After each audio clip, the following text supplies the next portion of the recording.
नमो अरिहन्ताणम्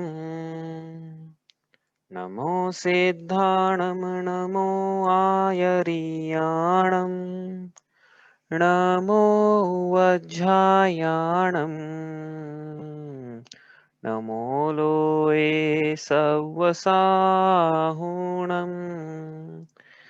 तीन भुवन में सार वीतराग विज्ञानता शिव स्वरूप शिवकार नमः त्रियोग समारिके। ये परम मांगलिक ग्रंथ श्री छड़ाला जी हैं। इसके रचिता पंडित श्री दौलत राम जी हुए हैं। इसके अंतर्गत 6 ढालों में 3 बातों का वर्णन है। उसमें से हमारी तीसरी बात शुरू हो गई है। तीसरी बात है संसार परिभ्रमण के दुखों से बचने के उपाय। उसमें सबसे पहला उपाय, सबसे पहला वर्णन सम्यक दर्शन का है। उस सम्यक दर्शन का वर्णन तीसरी ढाल में हम पढ़ रहे हैं। उसके अंतर्गत सम्यक दर्शन की परिभाषा बतलाई, आत्मा में रुचि सम्यक दर्शन है। ऐसी सम्यक दर्शन प्राप्त करने के लिए, आत्मा में रुचि उत्पन्न करने के लिए तत्वार्थ श्रद्धान या अनिवार्य है। तत्वार्थ श्रद्धान को सम्यक दर्शन कहा है यहाँ तक कि, क्योंकि ये साधन ही उपलब्ध होता है तो साध्य की प्राप्ति होती है। तत्वार्थ श्रद्धान होने के लिए सच्चे देव शास्त्र गुरु में श्रद्धान होना जरूरी है, और वो सच्चा श्रद्धान 8 अंग सहित होता है, 25 दोषों रहित होता है। तो हम 8 अंगों की चर्चा कर रहे हैं, क्योंकि ये सम्यक दर्शन है, ये सम्यक दर्शन इन 8 अंगों से मिलकर ही बना हुआ है। इसलिए जो मोक्षार्थी हैं, जो मोक्ष की इच्छा रखते हैं, उन्हें सम्यक दर्शन प्राप्त करने के लिए इन 8 अंगों सहित सम्यक दर्शन वाला सम्यक दर्शन प्रकट करना जरूरी है। इसलिए हम 8 अंगों की चर्चा यहाँ पे कर रहे हैं। उसमें से हमने 7 अंग पढ़ लिए थे। ये पढ़ते हैं छंद नंबर एक बार 13 निकाल के। आज 8वां अंग हमको पढ़ना छंद नंबर 13 में। चलिए। धर्मी सो गोबच्छ प्रीति सम करि जिन धर्म दीपावे इन गुण ते विपरीत दोष वसुतिन को सतत खिपावे पिता भूप वा मातुल नप जो होए न तो मद ठाने मदन रूप को मदन ज्ञान को धन बल को मद भाने। तो हमने इसकी पहली पंक्ति का जो पहला चरण है उसका फर्स्ट हाफ हमने कल किया था। धर्मी सो गो बच्च प्रीति सम। यहाँ पर बात की है सम्यक दर्शन के 7वें अंग, जिसका नाम है वात्सल्य नाम के अंग की। तो बताइए भाई, कौन बताना चाहता है क्या होता है वात्सल्य? एक पंक्ति में वात्सल्य क्या होता है? साधर्मी के प्रति निस्वार्थ प्रीति का भाव होना। हाँ, साधर्मी जो हमारे जैन धर्म के अनुयायी हैं, जैन धर्म में जन्म हुआ जरूरी नहीं जैन धर्म में जन्म हुआ भाई। जैन धर्म में जन्म लेने मात्र से कोई जैन धर्म का अनुयायी हो जाएगा ऐसा नहीं है। जैन धर्म में जन्म ले लिया और काम चांडाल का करेगा तो चांडाल ही कहलाएगा, कुलाचार कहाँ रहा। तो जैन धर्म जिनको अच्छा लगता है, भले ही वो जैन धर्म में उत्पन्न नहीं हुए, पैदा नहीं हुए हों, लेकिन जिनेन्द्र भगवान की आज्ञा को मानते हैं। जैन कौन है? जिन आज्ञा को माने वो जैन। जो जिनेन्द्र बन जाना चाहता है वो जैन। हाँ, तो जो जिनेन्द्र भगवान की आज्ञा का अनुसरण करता है, अनुकरण करता है, ऐसे जो साधर्मी हैं उनका उनके प्रति निस्वार्थ प्रीति का भाव, स्नेह का भाव, आदर का, सत्कार का, विनय का, हर्ष का, उनके प्रति अनुकूलता बनाने का, ऐसा जो भाव होता है उसे वात्सल्य कहा है यहाँ पे। और यहाँ पे निस्वार्थ ये शब्द बतलाने के लिए गाय और बछड़े का उदाहरण दिया है कि जिस प्रकार गाय अपने बछड़े से निस्वार्थ प्रीति रखती है, बदले में कोई अपेक्षा नहीं रखती है, उसी प्रकार एक सम्यक दृष्टि को उन्हीं मार्गियों से, जिस मार्ग पे वो चल रहा है, जैसे शिखर जी की यात्रा हम कर रहे हैं, और मार्ग में कोई मिल जाए तो हर्ष होता है कि नहीं होता है? सोचना, विचार करना, अकेले आप जा रहे हो और साथ में आप भले ही अनजान हो अपने से, लेकिन उनको मिल जाए रास्ते में तो हर्ष होता है कि हाँ भाई ये भी उसी मार्ग पे जा रहा है जिस मार्ग पे हम जा रहे हैं। और हम क्या करते हैं? उनके साथ में स्नेह पूर्वक, विनय पूर्वक, आदर पूर्वक व्यवहार करते हैं, हर्ष होता है हमें। वैसे ही जिनेन्द्र भगवान के मार्ग पे जीव चल रहा है, कोई भी जीव चल रहा है, तो उसे देखकर, उसे पाकर, उससे मिलकर, उससे भेंट करके इस जीव को हर्ष होता है, आनंद आता है उसमें। तो इस प्रकार से वात्सल्य नाम का 7वां अंग हमने कल पढ़ा। इसमें हमने रक्षाबंधन पर्व की कथा देखी कि किस प्रकार विष्णु कुमार मुनिराज ने अकंपनाचार्य सहित 700 मुनिराजों का उपसर्ग दूर किया, और उन्हें कैसा वात्सल्य था कि उन्हें अपनी दीक्षा भी छेदना पड़ी, तो उन्होंने दीक्षा को भी छेदा, पुनः दीक्षा भी ली, सब काम उन्होंने करे। ऐसा नहीं था कि अपने ध्यान में कि हमें तो विक्रिया रिद्धि सिद्ध हो गई है, हम इतने धर्मात्मा है, हम क्यों जाए। ऐसा नहीं, उन्होंने जो कर सकते थे वो किया। इस प्रकार से उन्होंने जिन धर्म की जो मतलब जिन मार्ग जो चलने वाले हैं उनके प्रति इस प्रकार का वात्सल्य का भाव के रूप में विष्णु कुमार मुनिराज प्रसिद्ध हुए। अब आज हम पढ़ रहे हैं 8वां अंग। 8वें अंग के लिए यहाँ पे लिखा है करी जिन धर्म दीपावे। तो करी मतलब करी तो क्या है, वो करी तो उसमें चला गया सम करी, ठीक है। अब यहाँ जो जिन धर्म दीपावे इतने में हो गया 8वां अंग, जिसका नाम है प्रभावना नाम का अंग। तो प्रभावना नाम का अंग क्या है? जिन धर्म मतलब जिनेंद्र भगवान का धर्म, जो जिस धर्म के मूल में अहिंसा है, वीतरागता है और अनेकांत है, अपरिग्रह है, ऐसा धर्म वो जिनेंद्र भगवान का धर्म है। तो ऐसे धर्म के प्रति, ऐसे धर्म का क्या करना? दीपावे। दीपावे मतलब वृद्धि करना, बढ़ाना ऐसे धर्म को। तो जिनेंद्र भगवान के धर्म को बढ़ाना, यह प्रभावना नाम का अंग है। क्या है प्रभावना नाम का अंग? प्रभावना नाम है उसका। प्रभावना समझे, शब्द से परिचय सभी का होगा। प्रभावना क्या है? प्रभावना कि जिनेंद्र भगवान के धर्म की, जैन धर्म में ऐसी वृद्धि करना जिससे क्या हो, जिससे क्या हो लिखते हैं। चलो कहाँ है? मैंने खोले नहीं आज पेन, एक सेकंड आप दीजिए मुझे, मैं नहीं खोलता हूँ। जो अपन जिसमें अपन वही लिखते हैं वो मेरा व्हाइट बोर्ड। तो उसमें हम 7 दिनों से लिख रहे हैं, क्या परिभाषा है? एक सेकंड शेयर करता हूँ।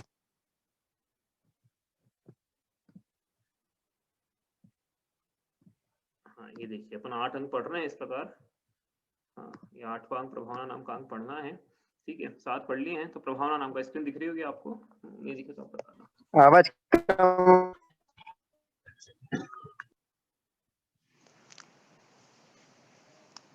अब ठीक है आवाज? हेलो? ठीक है, हाँ ठीक है, ठीक है। ठीक है। प्रॉब्लम होता बता दिया करो, कोई कनेक्शन है मैं चेंज भी कर सकता हूँ, मुझे जिस कनेक्शन में प्रॉब्लम हो। तो 2-3 कनेक्शन है, ठीक है। प्रभावना, प्रभावना मतलब क्या? अज्ञान अंधकार से दुख उठा रहे संसारी जीवों के दुख दूर करने के लिए जिनेंद्र भगवान के बतलाए मार्ग का योग्य रीति से महात्म्य प्रकट करना, यह प्रभावना नाम का अंग है। देखो क्या लिखा है यहाँ पे, वहां लिखा है जिन धर्म दीपावे, उसी को अपन थोड़ा खोल के लिखा है यहाँ पे। जिन धर्म दीपावे का मतलब क्या है कि ऐसे जीव जो आश्रव बंध से पीड़ित हैं, जो मिथ्यात्व से पीड़ित हैं, जो कषायों से, विषयों की वेदना से पीड़ित हैं, जो संसरण से, पंच परावर्तन से, चतुर्गति भ्रमण से पीड़ित हैं, जो मिथ्यात्व से पीड़ित हैं, ऐसे जीवों के दुख दूर हो इस भावना के साथ में। हाँ क्यों इस दुख दूर हो इस भावना के साथ में, हम देखते हैं, इसको खोलेंगे। दुख दूर हो इस भावना के साथ में क्या करें, कैसे दुख दूर होंगे इनके? कि भैया जिनेंद्र भगवान का जो बतलाया हुआ मार्ग है उसका अनुसरण अनुकरण करने पर ही दुख दूर होंगे। इसलिए जिनेंद्र भगवान के बतलाए मार्ग का योग्य रीति से उनको महात्म्य में प्रकट करना, ऐसा महात्म्य में प्रकट करना कि वो जो पीड़ित जीव हैं वो अब सच्चे मार्ग का अनुसरण करके अपने दुखों को स्वयं ही हर लें। यह प्रभावना नाम का सम्यक दर्शन का 8वां अंग है। क्या करना मतलब? जिनेंद्र भगवान के गुणों का, उनके धर्म का, उनके बतलाए हुए सुमार्ग का लोगों तक प्रचार करना। प्रचार करना ऐसा कि उन वो इसका अनुसरण करके अपने दुखों को हरें। हाँ, इस कारण से प्रचार करना, और किसी कारण से प्रचार नहीं करना। क्यों? देखो अपन पढ़ते हैं इसको एक एक करके अर्थ करते हैं पहले तो। तो ये जीव दुख क्यों उठा रहा है? पहली बात, ये जीव उठा रहा अज्ञान अंधकार से। तो अज्ञान रूपी अंधकार को हटाने के लिए भगवान के केवल ज्ञान रूपी प्रकाश की जरूरत है। इसके अलावा संसार में अज्ञान का अंधकार मिटाने वाला और कोई नहीं है। जीव दुखों को उठा रहा है क्योंकि वो अंधकार में जी रहा है। अंधकार में मतलब कौन से अंधकार में? डार्कनेस में या नाइट में नहीं, अज्ञान को अंधकार कहा है, इसलिए ज्ञान को प्रकाश कहा है। तमसो मां ज्योतिर्मयः, मुझे अज्ञान रूपी अंधकार से प्रकाश, ज्ञान रूपी प्रकाश की तरफ ले चलो, इस प्रकार से। तो अज्ञान को अंधकार कहा है, तो जीव कैसे जी रहा है अज्ञान रूपी अंधकार में? विचार करना भाई। जब हम स्वाध्याय नहीं करते थे तब हम कौन से प्रकाश में जी रहे थे? प्रभु दीपक की मालाओं से जग अंधकार मिट जाता है, पर अंतर मन का अंधकार इनसे न दूर हो पाता है। यह दीप सजा कर लाया हूँ, इसमें वह दिव्य प्रकाश भरो, मेरे मानस पट पर छाए ज्ञान तिमिर का नाश करो। संसार में अंधकार क्या? अज्ञान रूपी तिमिर, अज्ञान रूपी अंधकार, यही अंधकार है।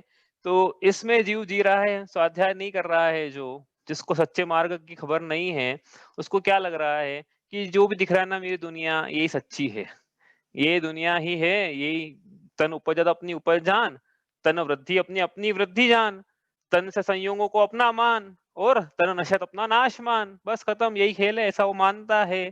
तो इसका ये अज्ञान है। यह जीव स्व को स्पर्श रस गंध वर्ण वाला मानता है। यह जीव पुद्गल को ज्ञान दर्शन सुख वीर्य वाला मानता है। यह जीव कर्मों को यदि मानता भी है तो मिथ्या वृत्ति प्रमाद कषाय योग को सुख का कारण मानता है। यह जीव कर्म से उदय प्राप्त चीजों को अपना में स्वयं को कर्ता मानता है। यह जीव धर्म और सम्यक ज्ञान की अवस्था को दुख रूप मानता है।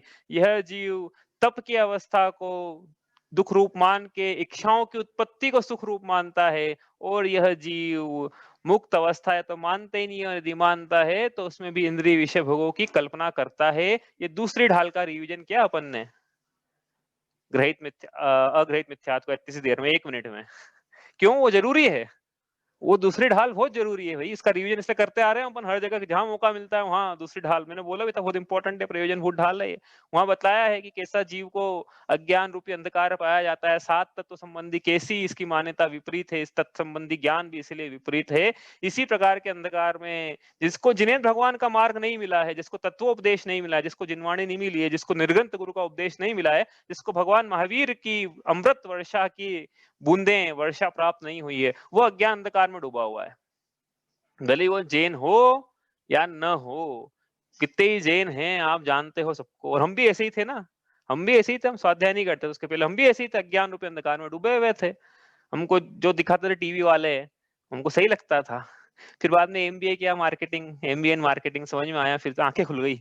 मतलब वो जो आंखें एमबीए इन मार्केटिंग करके खुली है वो पता नहीं कहीं खुलती कि नहीं खुलती, वहां वहां जाके खुली, अरे ये क्या चल रहा है, ऐसी मार्केटिंग की जाती है, ऐसे लोगों को टारगेट किया जाता है, ऐसे मार्केट प्रोडक्ट बेचे जाते हैं, ऐसे पोजीशन किए जाते हैं, ऐसे बोला जाता है, ऐसे कंपटीटिव एनालिसिस किया जाता है, ऐसे नीड क्रिएट की जाती है। हाँ, ऐसे पोस्ट पर प्री परचेस कंसोनेंस पोस्ट, ये सब सीखा मार्केटिंग में, तो समझ में आया कि अरे भाई क्या चल रहा है, ये टीवी देखना छोड़ दिया, उसके बाद छूट गई अपने आप से कि क्या देखे, तो सब चल रहा है, पैसे कमाने के काम चल रहे हैं सब, और कुछ नहीं चल रहा है। तो उसको सच्चा मानता है लेकिन जीव, क्योंकि उसकी या तो लौकिक एजुकेशन भी ऐसी नहीं है और धर्म से भी नहीं जुड़ा हुआ है। कारण ये है कि रोज सुबह उठता है, रोज शाम को सो जाता है, बीच में क्या है धनोपार्जन में लगा रहता है, और दिन बीत जाता है तो बोलता बहुत आज तो पानी पीने की फुर्सत नहीं मिली, बहुत मजा आया, इसको मजा मानता है वो। तो इसलिए अज्ञान रूपी अंधकार में डूबा हुआ है। कभी सोचा ही नहीं इसने कि कुछ होता है इसके अलावा। अभी मैं कौन हूँ, मैं कौन हूँ, आया कहाँ से, और मेरा रूप क्या, संबंध दुखमय कौन है, स्वीकृत करूं परिहार क्या। सोचा ही नहीं कभी इसने कि मैं कौन हूँ, मेरा स्वरूप क्या है, मैं क्या चाहता हूँ, जीवन का क्या उद्देश्य है, क्या मैं सुख चाहता हूँ, सुख चाहता हूँ तो लक्षण क्या है, उसकी प्राप्ति कैसे होगी, ये इसने सोचा ही नहीं है। इसने पड़ोसियों को देखा कि अच्छा ये ऐसा कर रहे हैं तो ये काम करने लायक है, बस। और आज ही पड़ोसियों को देखते हैं हम कि अच्छा इसने ये किया है मतलब ये काम करने लायक, पूरी दुनिया के लोग ऐसा कर रहे हैं तो मुझे भी करना चाहिए। ये इसकी सोच है, क्योंकि अपनी बुद्धि से काम लिया नहीं कभी, लोगों की बुद्धि से लिया है। अपनी बुद्धि से भी क्या, शास्त्र स्वाध्याय कभी करा नहीं ना, अपनी बुद्धि चलाने की जरूरत ही नहीं है भाई, सब हो चुके। जिसको केवल ज्ञान हो गया है उससे क्या छुपा है, तो, तो वो बताएगा सत्य का मार्ग। कि लोग पड़ोसी बताएंगे जो कि इनके ठिकाने नहीं है, अभी इनके घर में जाने की इच्छा नहीं होती, घर में घुसने की इच्छा नहीं होती है कि पता नहीं काय काय की बदबू आए, ये बताएंगे सत्य का मार्ग अपने को है। तो ये वो खान परिवार बताएगा कि कपूर परिवार बताएगा, ये तो विचार नहीं करता ना जी, क्योंकि उसको वो दिखता है, वो अच्छा दिखता है, लिपि पुती दुनिया अच्छी दिखती है इसको, वही अज्ञान रूपी अंधकार में ये जी रहा है। कहने का मतलब ये था प्रश्न, क्योंकि यहाँ पे लिखा ना अंधकार, अज्ञान रूपी अंधकार, क्यों जी रहा है, विचार ही नहीं करा कभी, एक समय के लिए नहीं सोचा। सोचा कभी हमने विचार अपने अपने ऊपर लगाना कि हमने सोचा कभी ऐसा कि मैं कौन हूँ, मैं क्या चाहता हूँ, जीवन का क्या उद्देश्य है, उस उद्देश्य की प्राप्ति कैसे होगी, सच्चा सुख कहाँ पर है, उसकी प्राप्ति कैसे होगी, लोग धर्म का धारण क्यों करते हैं, ये मुनिराज ये धर्म का धारण करके सब कुछ छोड़ के विरक्त होके इस अवस्था में कैसे क्यों घूम रहे हैं, इनको क्या चाहिए, धर्म क्या होता है, भगवान कौन है, धर्म का धारण मैं करूं ही क्यों, ये इसने कभी विचार किया कि नहीं किया, नहीं किया तो चल रहा है ना फिर अज्ञान रूपी अंधकार में, इसलिए तो चल रहा है, विचार ही नहीं किया कभी, कोई बताने वाला भी नहीं मिला।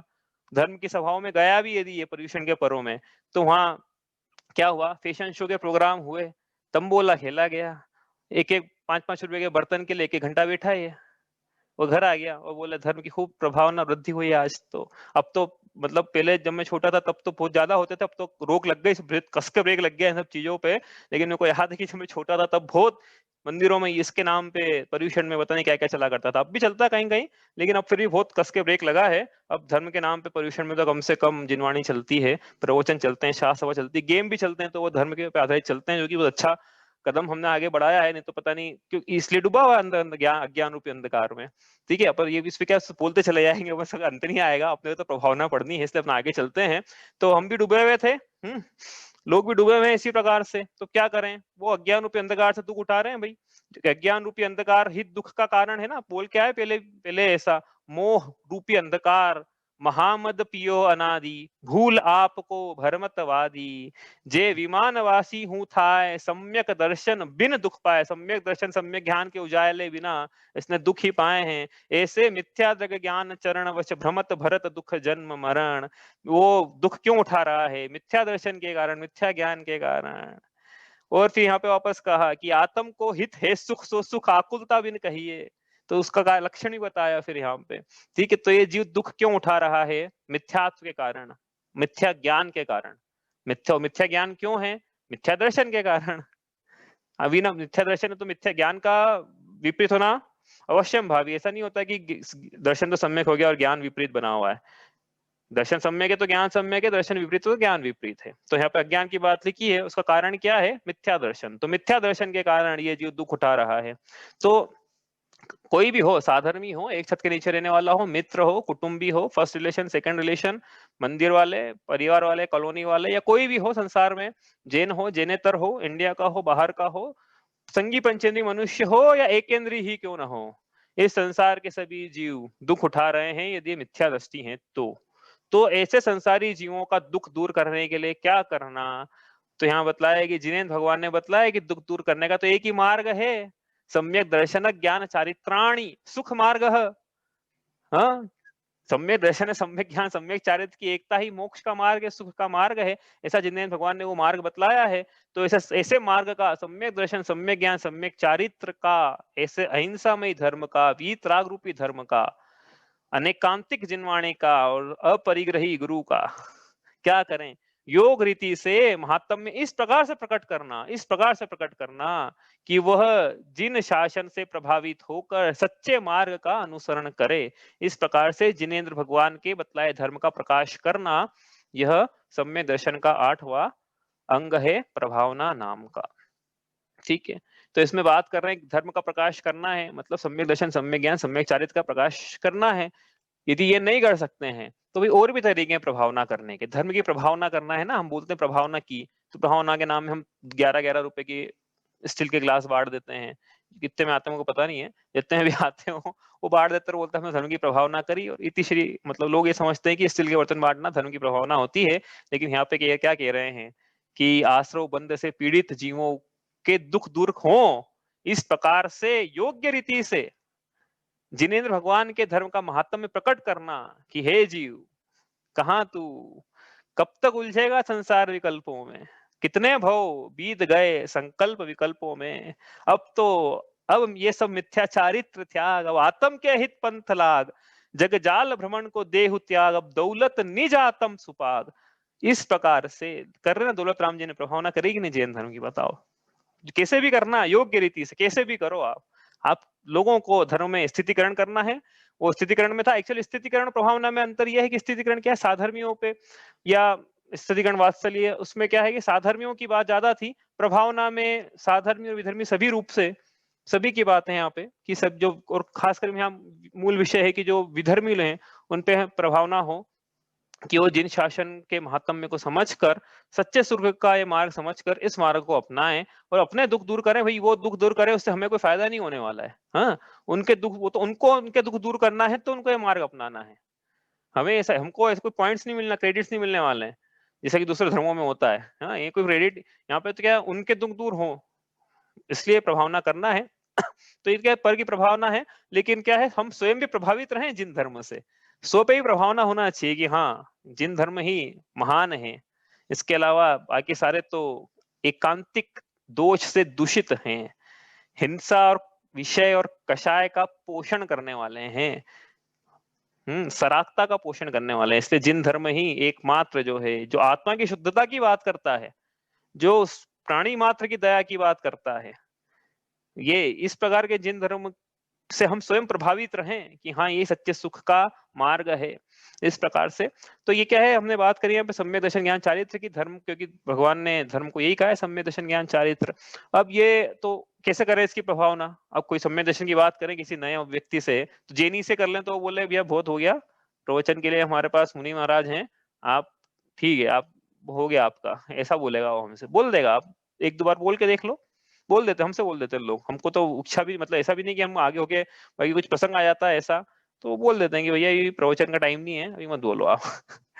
तो क्या करें, तो देखो बड़ा आसान, इसमें ये करना क्या है कि हम स्वयं प्रभावित रहें और हम स्वयं जिन धर्म को अंगीकार करें, जिन धर्म को धारण करें, हम स्वयं धारण करेंगे तो हमको देखकर अन्य मतावलंबी भी स्वयं ही प्रभावित हो जाएंगे। उदाहरण के लिए किसी के रात्रि भोजन का त्याग है, छोटी सी बात, रात्रि भोजन का त्याग है, अब ऑफिस जाते हैं, बाकी सबका स्नैक्स का टाइम है और हमारा डिनर का टाइम है, और लोग बोलते हैं कि भैया क्या बात है 5 बजे 6 बजे तुम भोजन कर रहे हो, तो हम बोले फिर कि रात्रि भोजन का त्याग, तो रात्रि भोजन क्यों नहीं करना, तो उनको कारण बताएं फिर कि ये जीवों की हिंसा होती है रात्रि भोजन करने से, इसलिए हम दिन में ही भोजन करते हैं। तो वो जो अहिंसा रूपी धर्म है वो निकल के स्वयं बाहर आता है कि हाँ ये जैनी कितने महान हैं कि इनके धर्म मूल में अहिंसा है, तो उसका पालन करते हैं, ये दिन में भोजन करते हैं, रात में भोजन नहीं करते, जीव दया के परिणाम पाए जाते हैं इनके। और जब भोजन का मीनू देखते हैं हमारा, तो क्या है, अरे जो फेवरेट चीज है लोगों की लंच बॉक्स में ले जाने की, वो तो तुम आज तक कभी लेके नहीं आए, कभी आलू की सब्जी दिखी नहीं तुम्हारे लंच टिफिन बॉक्स में, फिर बताएं हम कि हम जबीगन का भक्षण नहीं करते हैं, क्यों नहीं करते हैं, तो उनको कारण बताएं।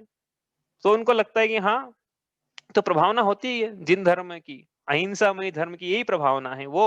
अब उनको यदि देखो हुआ ऐसा होता है, ऐसा होता है कि आप बार बार वही, क्योंकि रोज स्नैक उनके साथ ही करना है, रोज लंच करना डिनर करना उनके साथ में उस टाइम पे, तो रोज वो देखेंगे वो चीज कि ये रोज भाई, तो उनके वो बार बार फिट हो जाती है दिमाग में कि ये रात्रि भोजन नहीं करते हैं, ये नहीं खाते हैं, बाकी चीजें तो छोड़ो, इनके तो ये जमीगन का भी, हाँ इस प्रकार से। तो फिर उनको समझ में आती है कि भैया ये खा के भी ये इतने हष्ट पुष्ट है, जिंदा है, हाँ रोगों से इनकी लड़ने की क्षमता अच्छी है, काम भी हमारे इतने ही कर रहे हैं, तो फिर हम ये इतना महंगा नॉन वेज क्यों खाएं, हम ये क्रूरता के परिणाम क्यों करें। भैया हमारे ऑफिस में था एक बंदा, रोज मेरे को देखता था, तो वो उसने पूछा कि तुम्हारा सब न्यूट्रिएंट्स मिल जाते हैं वेजिटेरियन फूड से, क्योंकि रोज नॉनवेज खाता है वो। तो मैंने बोला यार क्यों नहीं मिलते हैं भैया, सालों से खाते आ रहे हैं, कैसा प्रश्न है आपका। बोले स्वाद नहीं रहता, लेकिन मैंने बोला स्वाद तो मसालों में होता है, आपने कभी जिरावन नहीं खाया होगा इसलिए आप ऐसा बोल रहे हो। स्वाद तो मसालों में, उसमें पनीर में गाय का स्वाद है, जो भी मतलब फ्लेवर नहीं है। तो उसको बात अच्छी है लगी या नहीं लगी, जो भी प्रसंग रहे, उसने नॉनवेज पूरा छोड़ दिया, ऐसा तो नहीं बोलूंगा, लेकिन बहुत कम कर दिया, मतलब 1-1.5 साल तक तो उसने शायद खाया भी नहीं। अब खाना शुरू कर दिया तो मुझे पता नहीं, काफी टाइम से मिला नहीं मैं उससे, बाकी वो क्रिश्चियन आदमी है, तो उसने तो केरला का रहने वाला, तो रोज नॉनवेज खाने वाला, वो मेरे को देख के फिर मैंने उसको जब उसने बोला कि मैं आज से वेजिटेरियन हो गया हूँ, मतलब उसने प्रतिज्ञा नहीं ली थी कि हो गया हूँ, लेकिन उसने बोला कि आज से मैं वेजिटेरियन भोजन करूंगा, तो मैंने उसको फिर मेनू भेज दिया कि देख भैया ये आइटम है, ये बहुत अच्छी आइटम है, घर में बन सकती है, तो बना के खा, लेकिन नॉनवेज मत खा। तो उसको थोड़ा अच्छा लगा, मेनू बना के भेज दिया मैंने पूरा, उसको थोड़ा उसको आश्चर्य अच्छा लगा। अब वो कितना रहा फिर वो वेजिटेरियन नॉन वेजिटेरियन मेरे को नहीं पता है, लेकिन क्या है कि अपन अपनी क्रियाओं से, हाँ, जिन धर्म की प्रभावना होती है, रोज हम यदि मंदिर हमारे जो मुनि महाराज सबसे ज्यादा प्रभावना करने वाले यदि कोई हैं तो हमारे मुनि महाराज, हमारे दिगंबर जैन निर्ग्रंथ आचार्य मुनि, क्योंकि ये तो चलते फिरते प्रभावना करते हैं जिन धर्म की, जहां भी जाते हैं सबको पता रहता है कि हाँ ये मुनि महाराज देखो, इनके इनके कितने महाव्रत पाए जाते हैं, दिन में सिर्फ एक बार ही भोजन करते हैं, पानी भी एक बार, रात्रि में कितनी भी ठंड हो तो भी ये शयन करते हैं भूमि पर बिना चादर ओढ़े, कितनी भी गर्मी हो तो भी एक बार पानी पीते हैं, और वो पिएंगे भी पानी भी तब जबकि योग्य विधि से उनको भोजन आहार की व्यवस्था हो पाएगी तो ही पिएंगे, और ये तप धारण करते हैं, विषयों से विरक्त रहते हैं। इस प्रकार का आश्चर्यचकित धर्म तो इन जैन साधुओं से ही पल सकता है। धन्य है मुनि महाराज, जिनको पता है भाई, जिनको सिर्फ नग्नता दिखती है, उनको आप और भी बताओ कि भैया नग्नता तो सिर्फ क्या है, एक मूल गुण 28 मूल गुणों में से 27 मूल गुण और है, जैसे एक बार ही पानी पीते हैं बस, और वो मिल जाए तो, नहीं मिले तो वो भी नहीं पीते हैं। अब आप बोलो कौन है ऐसा संसार में? तो बोलती बंद हो जाएगी, अच्छा होगी, अपन को खैर बोलती बंद नहीं करवाना है किसी की, लेकिन हमने को तो महात्मा में प्रकट करना है जिन धर्म का, कि देखो ऐसा होता है धर्म तो, कि विषय कषाय से किंचित भी लगाव नहीं है, क्योंकि बाकी तो क्या है, जितने भी बाबा बाबी जो डूबे हैं परिग्रह में विषयों में, लेकिन एक दिगंबर जैन महाराज मुनि महाराज ही हैं जो कि सिर्फ पिक्चर कमंडल के अलावा अपने साथ और कुछ नहीं रखते हैं, इनके कोई मठ नहीं होते हैं। मैंने एक को बताया कि भैया दिगंबर जैन कोई मठ नहीं होते हैं जैन परंपरा में, तो बड़ा आश्चर्य है, क्या बात कर रहे हो? मुनि महाराज विहार करते रहते, निरंतर विहार करते रहते हैं, यहाँ किसी भी जगह ज्यादा नहीं रुकते हैं वो। क्यों नहीं रुकते हैं? क्योंकि भैया छोड़ दिया ना संसार, तो एक जगह पे ज्यादा रुकेंगे तो उन जगहों से, वहां के लोगों से उनको राग ज्यादा बढ़ेगा, तो ये तो रथ धारण किया था राग कम करने के लिए। तो ये पूरा क्या है, आप बताओगे ना तो लोगों को सुनते हैं लोग, आज और वो बड़े उससे सुनते हैं कि यार हमें तो पता ही नहीं था। एक यूके का बंदा था, एक आया यहाँ पे, तो वो अब मैं जाना तो नीचे था मेरे को, लेकिन अब ऑफिस की पार्टी जाना पड़ता है कभी कभी, तो रात में पार्टी भी अब गए वहां पे, अब सब खा रहे पी रहे हैं, अपन बैठे आराम से, पानी भी नहीं पी रहे, वहां पानी भी कौन पिए। अब वो देख रहा है मेरे को, बोले तो क्यों नहीं खा रहा है, तो मैंने बोला आई डोंट ड्रिंक, ऐसा बोला मैंने। अब कौन समझा उसको ज्यादा, मैंने सोचा कि क्या फॉरेन का बंदा कितना समझ में आएगा। तो मेरा मैनेजर जो कि मुस्लिम है, उसने समझाया उसको, और बड़ा आराम से समझाया कि भैया ये सिर्फ पानी की बात नहीं है, ये तो रात में नहीं खाता है, ये नहीं करता है, ड्रिंक नहीं करता है। तो बोले अच्छा ऐसा भी कुछ होता है इस दुनिया में, मुझे पता नहीं था। तो क्या है, प्रभावित होके कभी न कहीं जिन धर्म के प्रति एक बार उन्होंने अनुमोदना भी कर ली तो उनका काम हो जाएगा।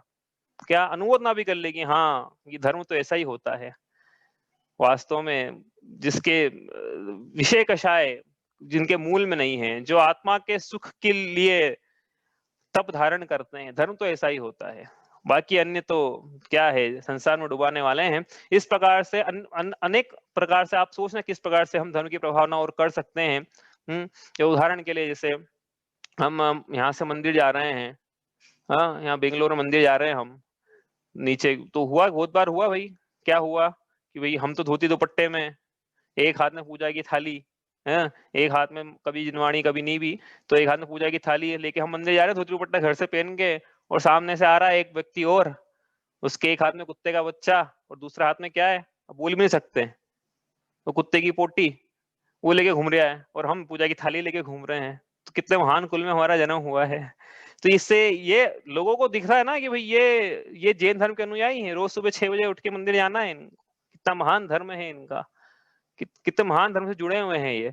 द्वारका मंदिर में जाते थे तो वो सिक्योरिटी गार्ड था, रोज मेरे से तो पूछा नहीं उसने, मेरे साले साहब भी साथ में रहते थे, तो उनसे पूछा कि आपके जिया जी रोज सुबह 6 बजे उठ के कहाँ जाते कुर्ते पजामे पहन के? रोज सुबह कितनी भी ठंड हो कितनी बारिश हो, रोज सुबह 6 बजे उठ के कुर्ते पजामे पहन के, तो उनको फिर उनको बताया कि मंदिर जाते हैं। तो भाई उनको एक बार तो अनुमोदना होती ना कि हाँ भाई कितना अच्छा धर्म है इनका, कितने अच्छे अनुयायी हैं ये, छोड़ते नहीं है, ये धर्म का साथ इन्होंने कभी नहीं छोड़ा। इस प्रकार से जिन धर्म कहीं ना कहीं लोग हम निकलते हैं बाहर तो प्रभावना होती है हमको देख के, हमारे आचरण को देख के, हमारे दान को देख के, तप को देख कर लोग आश्चर्य करते हैं कि वाह इतना अच्छा, इतने मंदिर तो सिर्फ जैनियों के हो सकते हैं, ऐसे मुनिराज तो जैनियों की हो सकते हैं, ऐसी भोजन की पद्धति तो सिर्फ जैनियों की हो सकती है। जैन धर्म की प्रभावना ये हुई है ना, ऐसी ऐसी जगह पे आपको भोजन जैन ना लिखा रहता, प्योर जैन फूड अवेलेबल। हाँ, अब एक बार हम फ्लाइट में, हमको पता नहीं था, फ्लाइट में जा रहा था मैं, अब मेरे को पता नहीं था कि जैन फूड मिलता है, मतलब शायद पहली बार ही आया था फ्लाइट में उस समय। तो मैंने उसको, एयर होस्टेस आई मेरे पास कुछ खाने के लिए, तो मैंने उसको पूरा बताया कि मुझे चाहिए जिसमें no onion, no garlic, no ये, नो ये, नो ये। तो उसने क्या बोला पता है, एक शब्द में क्या बोला उसने, do you want Jain food? तो मेरे को आश्चर्य हुआ, आपको पता है जैन फूड क्या होता है? बोले पता क्या है, मैं अभी लाके देती हूँ आपको। तो उसने लाके दिया, उस पर लिखा हुआ था बकायदा जैन फूड, ऐसा लिखा हुआ था उस पे। तो इससे क्या है, ये प्रभावना हो रही है जैन धर्म की। आपको ऐसा लगता है कि कैसे प्रभावना हो रही है, लेकिन लोगों को मन में ये है कि हाँ जैन ऐसे होते हैं, कहीं एक बार भी अनुमोदना कर ली तो उस अनुमोदना का फल है उनको मिलेगा, वो अपने को तो ठीक है, अपने को तो प्रभावना का फल मिला। उन्होंने अनुमोदना करी कि हाँ इनके ऐसे नियम के पक्के होते हैं, ये रघुकुल रीत सदा चली आई, प्राण जाए पर प्रण न जाए। एक बार प्रण ले लिया, कितनी बार लोग पूछते हैं कि एक बार आपने रात्रि भोजन त्याग कर दिया, 2-3 लोगों ने बोला मेरे को, आप कभी ग्रीस चले गए तो क्या होगा? तो मैं क्यों जाऊंगा ग्रीस, क्योंकि वहाँ ग्रीस क्या, वहाँ सूरज ही निकलता है वहां पे, विंटर के टाइम पे रात ही बनी रहती है हमेशा। तो अब क्या, तो फिर यही बोला मैंने कि भैया रघुकुल एक रीत सदा चली एग्जाम्पल आई, प्राण जाए पर प्राण न जाए। कुछ बोल रहे हो विकास? इसके ऊपर 3 इडियट, हाँ एक एग्जाम्पल मेरे पास भी 3 इडियट मूवीज जिसपे बनी है। हाँ फुनसुक वांगड़ू वाला जो कैरेक्टर था, हाँ उसका स्टेटमेंट आगे पढ़ा होगा थोड़े दिनों पहले। हाँ हाँ, तो उसने बताया उसने था। ये बोला था कि आप चाइना से माल लेना बंद कर दो, और बोले आप स्वदेशी अपनाओगे तो स्वदेशी भी अपनाना कैसे? बोले जैन जो होते 40 लाख 50 लाख ही हैं, लेकिन इनका खाना हर जगह मिलता है। क्यों मिलता है? क्योंकि ये दूसरी चीज नहीं खाते हैं और अपनी चीजों पे कट्टर रहते हैं। तो बोले इनका खाना हर जगह मिलता है, तो इस तरह से आप करोगे तो भारत की उन्नति हो सकती है। उसने हाँ एग्जाम्पल देता है इस तरह से। हाँ, वो उसने ये बोला था कि आप, मतलब लोगों की नीड के हिसाब से मार्केट क्रिएट होता है, तो आप अपनी नीड को लेके फर्म हो जाओ कि हम चाइना से नहीं माल लेंगे, हम इंडिया से लेंगे, तो इंडिया में मैन्युफैक्चर प्रोडक्ट के लिए एक मार्केट क्रिएट होगा, फिर भले छोटा ही मार्केट क्यों ना हो। फिर उन्होंने जैन का उदाहरण दिया कि जैन जो है अपनी भोजन की पद्धति पे इतने अडिग रहते हैं, इसलिए आपको हर जगह, और ये हुआ है, मतलब मेरा मुस्लिम है मैनेजर, वो बोलता है कि भाई मैंने एक एड देखा, सिंगापुर जाके लिए क्रूज है जाने के लिए, मतलब एंटरटेनमेंट एज अ टूरिस्ट, तो नीचे लिखा हुआ था जैन फूड अवेलेबल। तो ये कितनी बड़ी बात है, Jain food available Singapore tour में। बोले ये क्या है, ये बनता है ये जैन फूड अवेलेबल, गजब। ऐसे अपन कहीं जाए, जैसे केरला जैसे स्टेट में जहाँ की जैन मंदिर ढूंढने से नहीं मिले, वहां पे लिखा था प्योर जैन फूड अवेलेबल। तो क्या है, प्रभावना हो रही है जैन धर्म की। यदि हम अपन इस प्रकार से योग्य रीति से मार्ग का अनुसरण करें तो अपना भी प्रभावना होती है। ये तो एक बात है, लेकिन ये तो अपने आप हो रही है। लेकिन दूसरी बात उसमें यह है कि जो जीव मंदिर, मतलब जैनी हो या अजैनी हो, जो जीव इस प्रकार से, जिसको पता ही नहीं है कि तो संसार का उद्देश्य क्या है, तो उसको येन केन प्रकार हमेशा बात को इस प्रकार से प्रकट करें हम योग्य रीति से। योग्य रीति का क्या मतलब है यहाँ पे, कि योग्य रीति के बहुत सारे मतलब हो सकते हैं। यहाँ पे लिखा ना नीचे योग्य रीति, योग्य रीति के क्या मतलब, योग्य रीति में ये वाणी चातुर्य हो सकता है, वाक कुटुता है, बुद्धि कौशल है, धन है, बल है, वैभव है, प्रभुता है, सामर्थ्य है, येन केन प्रकार किसी भी रीति से, लेकिन योग्य हो, नीति न्याय से हो, लेकिन योग्य रीति से जैन धर्म का महात्मा में प्रकट करना है। इस प्रकार से ये प्रभावना नाम का अंग है। और आप ये सोचना है कि जीवन में हम कैसे प्रभावना कर सकते हैं जैन धर्म की। प्रभावना के चक्कर में कहीं हम अप्रभावना तो नहीं कर रहे हैं, ऐसा बोल के अप्रभावना कि हम गए कहीं खाना खाने, भोजन करने, हाँ अब भोजन करने के लिए भाई रेस्टोरेंट में, भाई हमको सब चलता है, हम तो मैं जैन हूँ भैया, लेकिन हमको सब चलता है। तो ये क्या कर रहे हैं हम, ये जैन धर्म की अप्रभावना कर रहे हैं। रात्रि भोजन कर रहे हैं तो क्या कर रहे हैं कि भैया आप तो जैन हो ना, आप गाजर कैसे खा रहे हो, आपके यहाँ तो अभक्ष्य माना है गाजर को। जैन धर्म की अप्रभावना है ये। इस प्रकार के बहुत सारे प्रसंग मिलेंगे कि जैन होके हम ग्रहित मिथ्यात्व में पड़ जाएं। जैन धर्म की अप्रभावना की, जैन भी तो जाते हैं। एक ने बोला मेरे को, जब मैं कैप जेमिनी में था तब, कि आप, मैंने उसने वही मुस्लिम थी, मेरे से पूछती कि आप क्यों नहीं खाते हो, मैंने बोला मैं जैन हूँ, उससे नहीं खाता हूँ नॉनवेज वगैरह। तो क्या बोलती पता है, कि आजकल तो जैन लोग भी खाने लग गए हैं।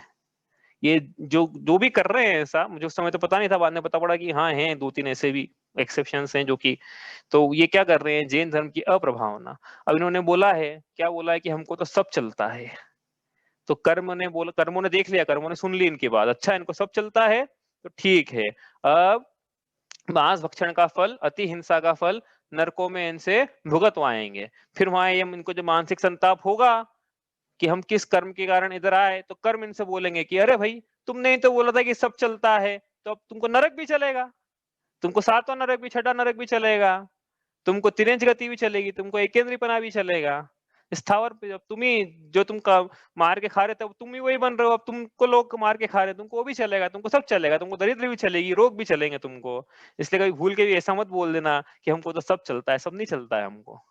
ध्यान रखना ये बात, हमारे किसी भी कारण से हमारे कारण से जैन धर्म की अप्रभावना ना हो जाए कि भाई इनको तो ग्रहित मिथ्यात्व भी चल रहा है, तो यहाँ भी चले जाते हैं, तो प्रसाद वाले मंदिर में भी चले जाते हैं जहाँ लड्डू मिलता है प्रसाद में, हाँ ऐसे मंदिर में भी इनको तो सब चलता है। इस प्रकार से हम क्या है कि प्रभावना करना है हमें कि हमारे प्रभाव से लोग जैन धर्म से जुड़े। इस धर्म को अच्छा इसलिए नहीं कि हमें सुपीरियरिटी शो करना है, इसलिए कि उनके दुख दर्द दूर हो, ऐसा अनुकंपा का भाव पाया जाता सम्यक दृष्टि के। पढ़ के आए थे ना हम, प्रशम, आस्तिक्य, संवेग और अनुकंपा, आश्रो बंद से पीड़ित जीवों पे दया का परिणाम, ऐसा अनुकंपा का गुण पाया जाता सम्यक दृष्टि के। इसलिए वो चाहता है कि संसार के समस्त जीव जो है वो अपने दुखों को हरें और सही डॉक्टर की पहचान करें, सही प्रिस्क्रिप्शन की पहचान करें, सही औषधि की पहचान करके उस औषधि का सेवन करें और अपने दुखों दर्द को हटाए। इस भावना से जिन धर्म की प्रभावना आदि, जुलूस आदि निकाला जाता है। इसलिए नहीं निकाला जाता कि हम महान है, हमारे पास देखो कितना पैसा है, कितना वैभव है हमारे पास में। इसलिए निकाला जाता है कि एक बार भी वो जीव जैन भगवान के दर्शन करे जो कभी जैन मंदिर नहीं आया है, तो इसलिए जैन भगवान को हम बाहर लेके आते हैं कि भैया तू यही अनुमोदन कर ले एक बार, तो तेरा कुछ फ्यूचर में हित हो जाएगा। ऐसी बहुत सारे प्रसंग है, जब तिरंचन अनुमोदना करी मुनिराज के आहार की, तो आगे चल के उनका भी कल्याण हुआ। तो इस प्रकार से ये प्रभावना नाम। तो आज नहीं, अब हमको आज की कथा लेना है, कोई आपका प्रश्न है तो आप पूछ लीजिए, और ना हम आगे चलते हैं यहाँ से। तो इस प्रकार से क्या करना है, आप प्रभावना से बचना है और न सिर्फ औरों पे जिन धर्म का महत्व प्रकट करना है, वरन स्वयं भी जैन भगवान के इस धर्म से प्रभावित रहना है और उस मार्ग पे आगे आगे बढ़ते चले जाना है। इस प्रकार से यह प्रभावना नाम का अंग है। चलिए, कोई प्रश्न है किसी का? हम दोष भी साथ में बताते जा रहे थे, जैसे उपगुहन का अनुपगुहन दोष है, तो इसका क्या दोष रहेगा अगर मतलब प्रभावना का दोष का नाम?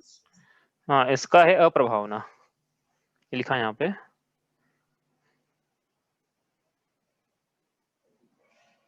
ठीक है, चलो और कोई प्रश्न किसी का? चलो फिर आज आवाज नहीं आ रही किसी की, तो मैं आगे चलते हैं आज की कथा पे हम।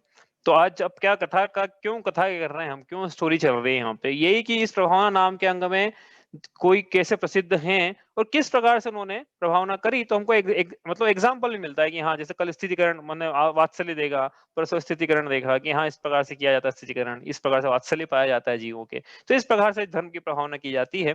तो वो तो एक मतलब दृष्टांत है, उदाहरण है कथा के रूप से, कौन प्रसिद्ध हुआ है, लेकिन और भी तरीके हैं प्रभावना करने के। तो एक कथा है भाई, एक राजा था, उसके राज्य में एक मंत्री था, मंत्री का एक पुत्र था, पुत्र का नाम है सोमदत्त। अब सोमदत्त जो है एक बार अपने मामा के यहाँ गया, तो मामा से उसने आग्रह किया कि यहाँ के जो राजा हैं, दुर्मुख राजा, इनसे मुझे मिलना है, लेकिन मामा ने बोला कि नहीं मिलवाया अहंकार में। तो वो सोमदत्त जो थे वो बोले कि उन्होंने खुद से ही व्यवस्था करके वो राजा से मिले वहां के, और राजा को अपने पांडिताई का प्रदर्शन करके बड़ा खुश किया। तो वहां के राजा ने सोमदत्त को मंत्री बना दिया। अब जब सोमदत्त के मामा ने देखा कि ये तो इतना मतलब इतना बुद्धिशाली है, तो उन्होंने सोमदत्त से अपनी कन्या यज्ञदत्ता का विवाह करा दिया। अब आप बोलोगे कि तो मामा बुआ के भाई बहनों में विवाह हो गया, ये क्या परंपरा है जैन धर्म की? पहली बात तो वो जैन थे नहीं, वो ब्राह्मण थे, हाँ दोनों। पहली बात तो ये, वो जैन बाद में बने, लेकिन अभी तो ब्राह्मण है दोनों के दोनों, सोमदत्ता भी और जगदत्ता भी। दूसरी बात कि कहीं और ऐसा प्रसंग मिलता है, मान लो कि मामा बुआ में और भी एक जगह है जहाँ विवाह हुआ है, तो एक बात ध्यान रखना भाई, एक डॉक्टर हुकुमचंद जी भारिल ने एक बात बतलाई थी एक बार कि देखो कुल की परंपरा तो अलग है और धर्म की परंपरा अलग है।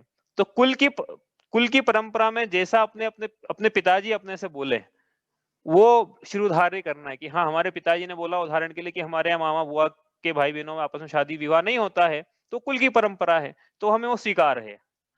तो कुल की परंपरा इस प्रकार से जैसा पिताजी का कह रहे हैं वैसे चलेगी, लेकिन धर्म की परंपरा में भले ही पिताजी कुछ भी बोले चलेगी किसकी, चलेगी माँ जिनवाणी की। वहां पिताजी को मत देखना धर्म की परंपरा में कि नहीं मेरे पिताजी तो ऐसा करते इसलिए मैं भी करूं। ऐसा मैं नहीं कह रहा था, डॉक्टर साहब ने कहा है ऐसा कि मेरे पिताजी ऐसा करते हैं, गृहित मिथ्यात्व का सेवन करते हैं, अभक्ष अन्याय अनीति जो भी हैं वो करते हैं, भाई वो नहीं चलेगा क्योंकि उसमें तो माँ जिनवाणी की चलना है कि धर्म का मार्ग ये है सुख का मार्ग ये नहीं नहीं उसमें तो माँ जिनवाणी। हाँ लेकिन कुल परंपरा है जो कुलाचार है उसमें पिताजी की आज्ञा चलना है। तो वहां तो हमारी हमारे आपके हम लोगों की परंपरा ऐसी नहीं है कि वहां बुआ के आपस में उनकी होती होगी या जो भी ब्राह्मण परिवार था वो तो उनका परिवार वहां बुआ के भाई बहनों के आपस में शादी हुई सोमदत्त और यज्ञ दत्ता की आपस में, ठीक है। अब जब यज्ञ दत्ता को गर्भ का 5वां महीना था तो जैसा कि स्त्रियों को होता है गर्भ के दौरान कि उनको विविध प्रकार की इच्छाएं होती है, कुछ करने की, कुछ खाने की, कुछ भी करने की। तो यज्ञ दत्ता की इच्छा हुई, उसकी इच्छा हुई क्या कि जिन बिंबों की और जिन तीर्थ यात्राओं की वंदना करने के मन में भाव आए। मतलब सीधी सी बात है कि जो पुत्र आने वाला है वो कितना प्रभावशाली होगा, इस कारण माता को ऐसा हो गया हे ब्राह्मण हो। अब वो कैसे बोला अपने ब्राह्मण पति से कि मेरे तो जिन आयतनों की वंदना करने के भाव हो रहे हैं, वो बड़ी उदास सी रहने लगी मान लो। तो सोमदत्त ने पूछा कि भाई क्या बात है यज्ञ दत्ता? तो बोले मुझे दोला उठा है। तो बोले किस बात का दोला उठा है? अब वो बताया नहीं सच, उसने क्या बोला कि मुझे आम खाने का दोला है, लेकिन ये आम का ऋतु ही नहीं है तो आम कहाँ से लेके आओगे आप? तो सोमदत्ता बोलता है कि चिंता मत करो हम कहीं से भी व्यवस्था करेंगे। तो सोमदत्ता ने पूरे सैनिक भिजाए थे उधर, आम कहीं मिला नहीं, खुद भी गए एक जगह आम ढूंढने के लिए, आम की ऋतु ही नहीं थी, आम मिलते कैसे? तो फिर वे जंगल में गए, एक भील से उन्होंने पूछा कि यहाँ कहीं आम मिलेंगे क्या इस वन में? अब भील बोले कि ऊपर से लेके नीचे तक देखे उसको, बोले ये क्या इस मौसम में आम ढूंढने आ गए? लेकिन फिर भील ने बोला कि एक काम करो, आगे एक वृक्ष के नीचे एक नंगा व्यक्ति बैठा है, वो जिस वृक्ष के नीचे बैठा है उस वृक्ष में लगे हुए आम। तो सोमदत्ता को मिल गया आम, वो गए वहां पे, देखा उन्हें वाकई में एक दिगंबर साधु तप कर रहे थे, वो जिस वृक्ष के नीचे बैठे हुए थे, मानो वो वृक्ष ही हर्षित होकर प्रफुल्लित होकर बिना सीजन के ही आम दे रहा हो। तो आम से भरा हुआ था वो पेड़। तो वो सोमदत्ता समझ गए कि भाई ये जो तपस्वी बैठे हैं यहाँ पे, ये इनकी इतनी तपस्या का जो फल है कि ये बिना मौसम के इस वृक्ष में आम लगे हुए हैं। अब उनके इनके दर्शन के भाव जाके अभी तप में थे, फिर इन्होंने स्वाध्याय प्रारंभ किया। स्वाध्याय मुनि महाराज ने तो सुनने लगे उनका उपदेश कि क्या बोलते हैं ये। तो स्वाध्याय करते करते मान लो जैसे अपने कर्णाने के ग्रंथ हैं जिसमें 3 लोक की रचना, इस प्रकार का कोई ग्रंथ था वो, जिसका वो वाचन कर रहे थे, मतलब पाठ कर रहे थे। तो उसमें 12वें स्वर्ग का वर्णन शुरू हुआ कि 12वां स्वर्ग ऐसा है, 12वां स्वर्ग ऐसा है। सोमदत्ता वहां बैठे हुए थे, उन्होंने 12वें स्वर्ग का वर्णन सुना। सुनते से ही क्या बोले, अरे यहाँ तो मैं हो आया हूँ। उनको जाति स्मरण हो गया था सोमदत्त को, यहाँ तो मैं आ गया हूँ, इसके पूर्व भव में मैं 12वें स्वर्ग में ही था। अब पाप के प्रभाव से मैं ग्रहित मिथ्यात्व में जन्म लेके उत्पन्न हुआ हूँ। तो उन्होंने बड़ा मतलब उनको बड़े आदर के भाव आए मुनिराज के लिए कि हाँ 12वें स्वर्ग। तो फिर उन्होंने बताया कि इसके पहले तुम विद्याधर थे, फिर वहां से तुम 12वें स्वर्ग गए, अब तुम मनुष्य बने हो। तो सोमदत्ता ने सारी बात सुनी। फिर उन्होंने बोला कि मेरी जो धर्म पत्नी है उन्हें आम खाने का दोला उठा है। तो मुनिराज ने बताया कि उन्हें आम खाने का दोला नहीं उठा था, उन्हें तो जिन भगवान की, जिन बिंब की, जिन तीर्थों की वंदना करने का दोला उठा था। तो फिर सोमदत्ता ने बोला कि ये तो मेरे साथ उसने छल किया है, कि झूठ बोला मेरे को कि, और ये जो सज्जन पुरुष है इनको जिन पे विश्वास करते हैं उसका झूठ बिल्कुल भी बर्दाश्त नहीं होता है। तो उन्होंने बोला झूठ बोला है तो इन्होंने मेरे को, और दूसरा ये कि इनको जाति स्मरण हो गया, पूरे पुराने भव की बात यादें आ गई। तो इन्होंने बोला अब तो मेरे को दीक्षा लेना है आपसे, अब तो निर्गन दीक्षा में भी लूंगा। लेकिन उन्होंने क्या करा कि वो जो आम थे वो आम सब तुड़वा लिए पहले और अपने सैनिकों के हाथों भिजवा दिए यज्ञदत्ता के पास में कि ये ले और सूचना दे देना कि हमने तो क्या जिनेश्वर दीक्षा धारण कर ली। अब सोमदत्ता मुनिराज बन गए, थे ब्राह्मण कुल के लेकिन अब जैन मुनि बन के विराजमान हैं। ठीक है, अब उधर यज्ञदत्ता को ये बात पता पड़ी। अब जब उन्होंने शिशु को जन्म दिया यज्ञदत्ता ने, और सोमदत्ता फिर भी नहीं आए यज्ञदत्ता के पास में, तो यज्ञदत्ता जो है बड़ी आग बबूला हो गई। अब ये यज्ञदत्ता गई सोमदत्ता के पास में जो कि मुनि बन चुके थे, सोमदत्ता को देख के और ज्यादा आग बबूला हो गई कि ये तो ऐसे रूप को धारण करके बैठे हैं। तो उन्होंने यज्ञदत्ता जो मुनिराज है सोमदत्ता, उनको यज्ञदत्ता उनकी धर्मपत्नी ने बड़ी खड़ी खोटी सुनाई कि इसी प्रकार का वेश धारण करना था तो मेरा जीवन क्यों बर्बाद किया, मुझसे विवाह क्यों किया, ये पुत्र हो गया है तुम्हारा, इसको कौन संभालेगा, मैं तो इसको नहीं संभाल सकती हूँ। तो यज्ञदत्ता ने अपने ही पुत्र को, सोमदत्ता जो कि उनके गृहस्थ अवस्था का पुत्र था, उन सोमदत्ता मुनिराज के चरणों में यज्ञदत्ता ने उनका पुत्र रखा और वहां से चली गई यज्ञदत्ता पुत्र उनके चरणों में छोड़कर, बिना ये विचारे कि कौन इसकी देखभाल करेगा, ये तो मुनिराज हैं और ये जो जंगल है यहाँ पे तो जंगली जानवर कौन कौन करेगा। लेकिन देखो कितना पुण्यशाली जीव। अब देखो क्या होता है उनके साथ में। एक दूसरा नगर था, ये तो कहानी थोड़ी देर के लिए पॉज करो यहाँ। दूसरा नगर था, दूसरे नगर में एक शंभू राजा राज्य करते थे। उन्होंने दीक्षा लेके अपना जो राज्य था वो दिवाकर और पुरंदर नाम के अपने 2 पुत्रों को दिया, लेकिन पुरंदर ने छल से या कैसे भी करके दिवाकर से उसका राज्य हड़प लिया। पुरंदर पूरे राज्य का राजा बन गया और दिवाकर जो है उसको अब वन वो भटक रहा है वन अपनी स्त्री मणिमाला के साथ में। अब ये शंभू राजा, दिवाकर पुत्र और पुरंदर ये सब विद्याधर थे। तो विद्याधर है दिवाकर और राजा थे, लेकिन अब वो उनको एक तरह से निकाल दिया पुरंदर ने राज्य हड़प के। अपनी स्त्री मणिमाला के साथ में वो तीर्थ यात्रा पे जा रहे थे। अब रास्ते में उनको ये दिखे, कौन समझ में कौन दिखे?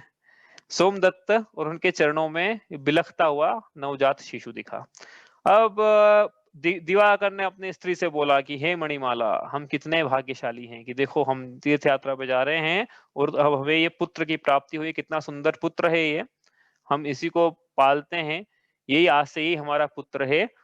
और दिवाकर ने मणिमाला को पुत्र दिया, मणिमाला ने स्वीकार भी किया। और जगत में उन्होंने ये बात, क्योंकि वो तीर्थ यात्रा में थी ना, तो आज के जमाने में कोई थोड़ी फोटो भेज के भेज सेल्फी हर 2 मिनट में, अब गए 5 महीने तो किसको पता क्या क्या हो रहा है उनके साथ में। तो उन्होंने ये बात प्रचलित कर दी कि मणिमाला को कोई गुड़ गर्भ था, तो गुड़ गर्भ से अब शिशु उत्पन्न हुआ है, वो यही शिशु है जो कि यज्ञदत्ता रख के गई थी।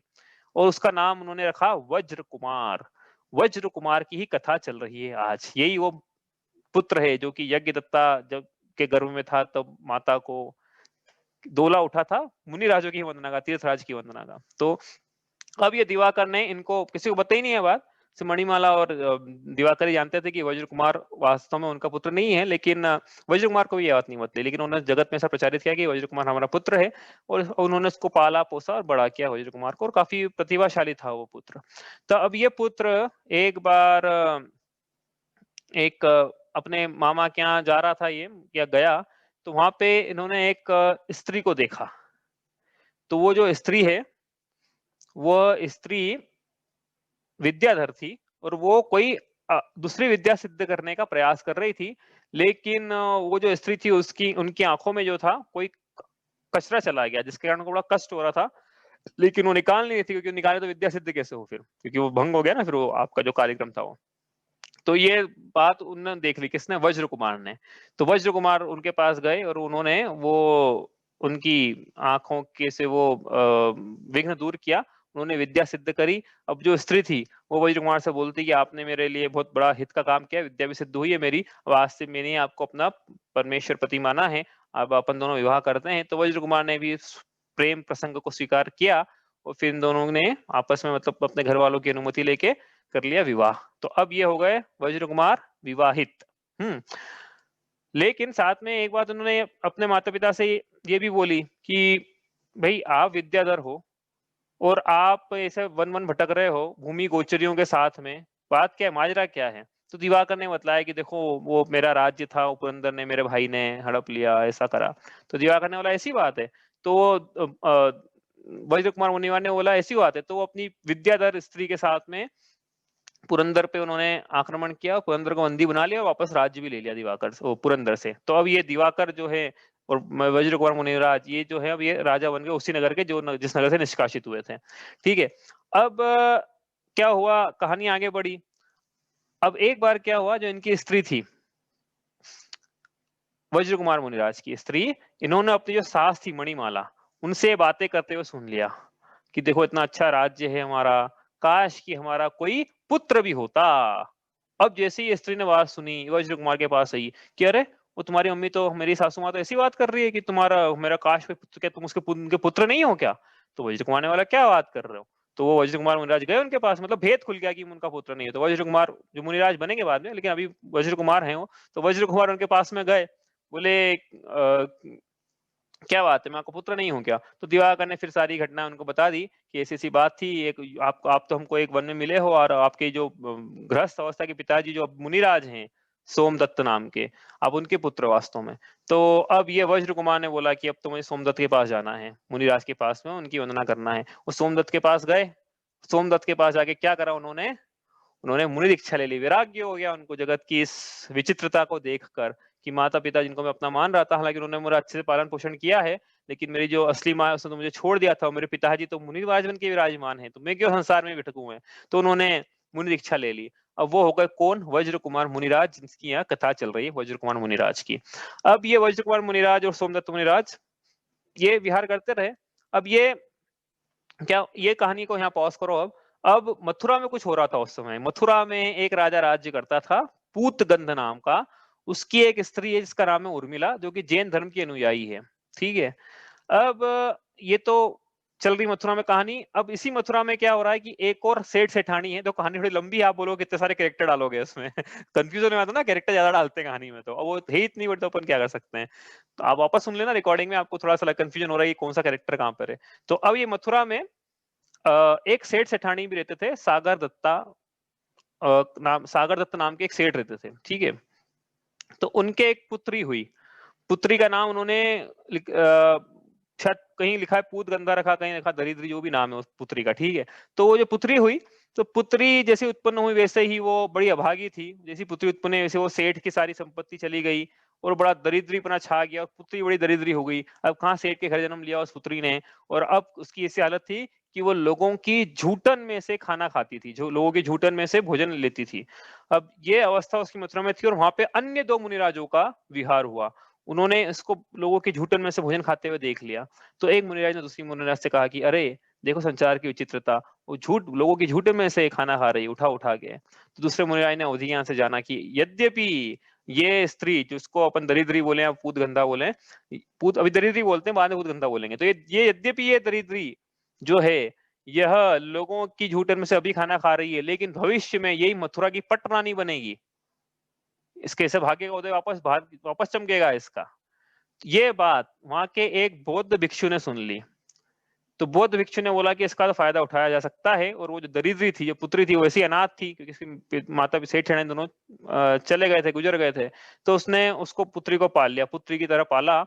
और अब एक ये पुत्री जो है, अब क्या है कि थोड़ा सा जैसे ही अनुकूलता जीवन में आती है, थोड़ा पुण्य का उदय भी चलता है, तो वापस से जीव जो है, वापस से क्या है, सुंदर हो जाता है शास्त्र ने उनकी सुंदरता का वर्णन किया कि वो जो स्त्री दरिद्री थी, वो दरिद्री नहीं रही है, वो अब बड़ी सुंदर होती चली गई, बड़ा यौवन खिल गया उसका एक तरह से, बड़ी हुई जब। अब वहां का जो राजा था, पूतगंध, वो इस स्त्री में मोहित हो गया। अब राजाओं का जैसा रहता, भले ही उसकी एक रानी उर्मिला थी, जो जैन धर्म की, बताया था ना अभी, जैन धर्म की जो जैन धर्म की अनुयायी थी, लेकिन उसका इस स्त्री पे मन मोहित हो गया। तो उसने बोला कि इसको प्रपोजल दिया कि आप हमसे विवाह करें, हम आपको पटरानी बनाएंगे। अब राजाओं का क्या है, पहले उर्मिला पटरानी थी, उसको डिस्प्लेस कर देगा, दूसरी पटरानी बना देगा, राजा है, कुछ भी कर सकता है। तो उसने प्रपोजल लिया कि इसको पटरानी बना देंगे हम। तो जो बौद्ध भिक्षु जिसने इसको पाल के रखा था, वो इसी दिन का इंतजार कर रहा था। अब उसने बोला कि हाँ, हम इस, हमारी जो कन्या है इसका विवाह आपसे कर देंगे, लेकिन एक शर्त है कि राजा को बौद्ध धर्म अपनाना होगा, और सारी प्रजा भी बौद्ध धर्म अपनाए। तो हम, अब राजा तो काम में अंधा, उनको क्या, जैसे जगत है ना, ज्ञान के अंधकार में अंधा है, जहाँ चार बातें कोई बताने वाला, पैसा बताने वाला मिल जाएगा, वहां भटक जाता है, वैसे ही उसको काम में अंधा है वो। उसने बोला कि ठीक है, तो उसने बौद्ध धर्म स्वीकार कर लिया। अब ये जो दरिद्री थी, ये हो गई मथुरा की पट रानी। इसका नाम रखा गया बुद्ध दासी। अब इसको हम बुद्ध दासी के नाम से बोलेंगे। तो ये बुद्ध दासी और जो राजा है वहां का, वो राजा पूतगंध, वो दोनों बौद्ध धर्म का बड़ा प्रचार करने लगे। लेकिन उनकी एक और रानी जो थी पुरानी वाली, उर्मिला, वो जैन धर्म के अनुयायी बनी रही। अब आया अष्टानिका का पर्व। अष्टानिका के पर्व में निकलेगा क्या? अष्टानिका के पर्व में निकलेगा जिनेंद्र भगवान की शोभा यात्रा। शोभा यात्रा क्यों निकालते हैं? क्योंकि जिनेंद्र भगवान के लोग दर्शन करें, जो मंदिर नहीं जाते हैं वो एक बार जिनेंद्र भगवान के दर्शन करके अनुमोदना करें कि हाँ कितने अच्छी। आपने सुनी होगी ना उनकी छुल्लक जी की, जिनवाणी पुत्र क्या नाम है उनका, कैसे वो के भगवान का एक बार दर्शन करा उन्होंने और वो जैन हो गए उसके बाद से नाम याद नहीं आ रहा, जिनवाणी पुत्र शुल्लक जी का नाम है, वो आचार्य विद्यासागर जी के संग में है वो। ठीक है, तो वैसे ही है कि यही है कि भी भगवान की शोभा यात्रा निकल रही है, तो भगवान की शोभा यात्रा निकल के लोग जैन अब लेकिन उर्मिला ने बोला कि रथ निकालेंगे, लेकिन तो बुद्ध दासी तो बोले कि नहीं, पहले रथ हमारा निकलेगा, उसके पीछे पीछे जैनियों का रथ निकलेगा। हमारा मतलब किनका? पहले बौद्धों का रथ निकलेगा, उसके पीछे पीछे फिर जैनियों का रथ निकलेगा। तो फिर उर्मिला को स्वीकार नहीं, बोले ऐसा हो नहीं सकता, ये तो हमारी पुरानी परंपरा है, अष्टानिका पे हम रथ यात्रा निकालते हैं, हमारा रथ पहले निकलेगा। राजा के पास बात गई तो राजा ने बोला कि नहीं, जो बुद्ध दासी बोलेगी वैसा होगा। पटरा नहीं आखिर वो। अब उर्मिला ने बोला कि ये तो बड़ा अनिष्ट हो जाएगा ऐसा होगा तो उन्होंने बोला कि जब तक ये विपत्ति दूर नहीं होती है, उर्मिला ने ऐसा बोला कि जब तक ये विपत्ति दूर नहीं होती है तब तक के लिए भोजन पानी का त्याग करती हूँ मैं। और वो गई अब मुनिराजों के पास। कौन से मुनिराज? जिनकी कथा चल रही है, वज्र कुमार मुनिराज उस समय नगर में थे। उन्होंने पूरा हाल सुना दिया कि ऐसी ऐसी बात है, अष्टानिका का रथ निकलने वाला था लेकिन बुद्धदासी बोलती है, और राजा ने भी बोला कि नहीं, पहले बुद्धों का निकलेगा, उसके पीछे जैनियों का निकलेगा, आप कुछ करो। अब वज्र उस समय वज्र कुमार मुनिराज की वंदना करने के लिए आए थे उनके स्टेप फादर, मतलब विद्याधर दिवाकर। और जब राजा थे विद्याधर दिवाकर, तो राजा हुए थे ना उस समय, वो जब आते हैं तो अपने साथ पूरे बिल्कुल सब लेके आते, इतने विद्याधर सब आए वहां तो उनकी वज्र कुमार मुनिराज की स्तुति करने के लिए। अब वज्र कुमार मुनिराज ने दिवाकर से बोला कि आप विद्याधर हैं, आप इनकी मदद कर सकते हैं, आप इनकी मदद कीजिए, जैन धर्म का रथ पहले निकलना चाहिए, ऐसा नहीं हो कि अप्रभाव ना हो जाए, जैन धर्म का रथ पीछे निकले। अब ये दिवाकर जो थे, ये विद्याधर थे, ये गए वहां पे, इन्होंने बुद्धदासी को समझाया लेकिन वो कोई समझने वाली थी क्या? वो नहीं समझी। तो फिर अब ये जो जितने भी विद्याधर थे, जब उनका रथ निकलने वाला था दोनों का, तब ये पूरा आसमान में छा गए ऊपर, इतने विद्याधर थे सब। तो जनता देख के बोलने लगी, जो बौद्ध थे वो देख के बोलने लगे, देखो आज तक तो कभी जैन धर्म का जुलूस पहले निकलता था, कभी नहीं आए देव आसमान में, आज देखो बौद्धों का रथ पहले निकल रहा है, तो देखो आज देव भी आसमान में आ रहे हैं अनुमोदना करने के लिए। तब फिर विद्याधर बोलते कि भैया हम बौद्ध धर्म के लिए नहीं आए हैं, हम जैन धर्म के लिए आए हैं। यदि जैनियों का रथ पहले नहीं निकला तो बहुत बड़ा अनिष्ट हो जाएगा, बहुत बड़ी विपत्ति आ जाएगी। ऐसा बोल के उन्होंने जब बतलाया, देखो यहाँ क्या लिखा था, योग्य रीति से, हाँ कैसे भी करके, साम दाम दंड भेद बल वाणी चातुर्य धन वैभव प्रभुता डिप्लोमेसी पॉलिटिक्स, कैसे भी करके क्या करना है, जैन धर्म का महात्म्य प्रकट करना है। तो उन्होंने बोला कि हमने बल से बोला उन्होंने कि भैया यदि नहीं करोगे तो अनिष्ट हो जाएगा, जैन धर्म का रथ पहले निकलना चाहिए। तो जैन धर्म का रथ पहले निकला, उसके बाद फिर जो हुआ सो हुआ। उसके बाद कथा तो ऐसी है कि फिर बुद्धदासी ने भी और पूतगंध ने भी जैन धर्म को अपनाया। इस प्रकार से जिन धर्म की प्रभावना हुई रथ के माध्यम से, अप्रभावना से बचाया गया। और जुलूस जो है प्रभावना का एक अंग भी, मतलब प्रभावना में एक साधन ही बनता है। तो उस प्रकार से ये प्रभावना नाम के अंग की वज्र कुमार मुनिराज की कथा है कि किस प्रकार से उन्होंने बौद्धों के रथ को निकलने नहीं दिया योग्य रीति से, और जिनेंद्र भगवान के बतलाए हुए मार्ग का लोगों के सामने प्रस्तुतिकरण इस प्रकार से किया, महात्म्य इस प्रकार से प्रकट किया कि अन्य लोगों ने भी जिन शासन को महान बतलाकर जिनेंद्र भगवान के बतलाए अहिंसा, अपरिग्रह, स्यादवाद, अनेकांत रूपी मार्ग को अपनाकर स्वयं का कल्याण किया। इस प्रकार से ये प्रभावना नाम का सम्यक दर्शन का 8वां अंग, उसकी कथा हमने आज पढ़ी। ठीक है, इसमें कोई पूछना है आपको? आपको लगा कहानी के कैरेक्टर बहुत सारे मिक्स एंड मैच हो गए, एक यहाँ एक वहाँ एक यहाँ, वो कहानी थोड़ी लंबी थी आज की, आप वो थोड़ा देखना रिकॉर्डिंग में, कहीं पढ़ लेना इंटरनेट पे या कहीं आपके पास। ये कथाएं जो है आराधना कथा कोश है, और भी बहुत सारी कथाओं की चलती है, ग्रंथ चलते हैं, उनमें मिलेगी आपको ये सब कथाएं विस्तार से। और मैंने आपको देखो आज 8 कथाएं हो गई हमारी, पहले जो दिन जो बोली थी ना, आज वापस वो दिन बात बोलना चाहता हूँ कि आप जब पढ़ोगे ना तो आपको थोड़ा वेरिएशन मिलेगा कि हमने कुछ और बताया, वहां पे तो कुछ और ही मिला हमको, तो वो वेरिएशन मिलेगा आपको, ये बात सही है। लेकिन जो मूल घटनाएं हैं और मूल पात्र हैं वो लगभग वही वैसे ही हैं। हाँ, कुछ पेरिफेरल कुछ घटनाएं, कुछ पात्रों के नाम, कुछ स्थानों के नाम, कुछ छोटी मोटी घटनाएं, वो उसमें हेरफेर मिल सकता है आपको, प्लस माइनस। ठीक है, तो आप पढ़ें, इस प्रकार से ये हमने पढ़े हैं क्या, सम्यक दर्शन के 8 अंग, और उन 8 अंगों में कौन प्रसिद्ध हुए हैं उनकी कथाएं। तो ये एक तरह से एक प्रकरण 8 अंगों का पूरा होता है। आपको कोई प्रश्न है तो आप पूछ लीजिए।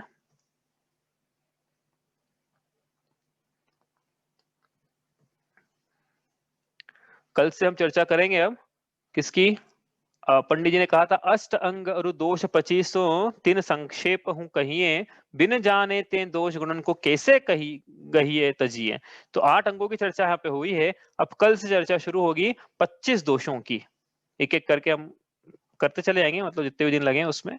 इस प्रकार 25 दोषों की चर्चा है। उसके बाद 25 दोषों की चर्चा जैसी होगी संपन्न, उसके बाद अगले 3 छंदों में सम्यक दर्शन के महात्म्य का वर्णन है, और उसका ये ढाल संपन्न हो जाएगी। अब ज्यादा समय नहीं लगेगा इस ढाल को होने में, इसलिए आप क्या है, आप 2 तारीख का समय था अपने पास ओपन बुक पेपर सॉल्व करने का। आप लोगों ने करे होंगे, आए तो कम लोगों के हैं मेरे पास में, लेकिन आप जिन्होंने कर दिए भैया, मंडे तक का समय है अपने पास में, वो जैसे करेंगे आप। फिर एक और अपने को ओपन बुक पेपर एक और है, वो करने के बाद फिर क्लोज बुक पेपर। तो अब जल्दी जल्दी हो जाएगा, इसलिए आप तैयार रहिएगा। आप कभी भी क्लोज बुक एग्जाम कभी भी हो जाएगी, इसमें आप तैयार रहिए भैया। जो भी 2-3 वीकेंड आ रहे हैं, इसमें आप अच्छे से अपनी प्रिपरेशन कर लीजिए। ठीक है, कोई प्रश्न है किसी को, वरना इतना ही करते हैं। चलिए, सहजानंदी शुद्ध स्वरूपी अविनाशी में आत्म स्वरूप, ज्ञानानंदी पूर्ण निराकुल सदा प्रकाशित मेरा रूप, देह मरे पर मैं नहीं मरता, अजर अमर हूँ आत्म स्वरूप। सहजानंदी शुद्ध स्वरूपी अविनाशी में आत्म स्वरूप, जावाणी के ज्ञान ते सूझे लोकालोक, सोवाणी मस्तक नमो सदा देता हूँ धो।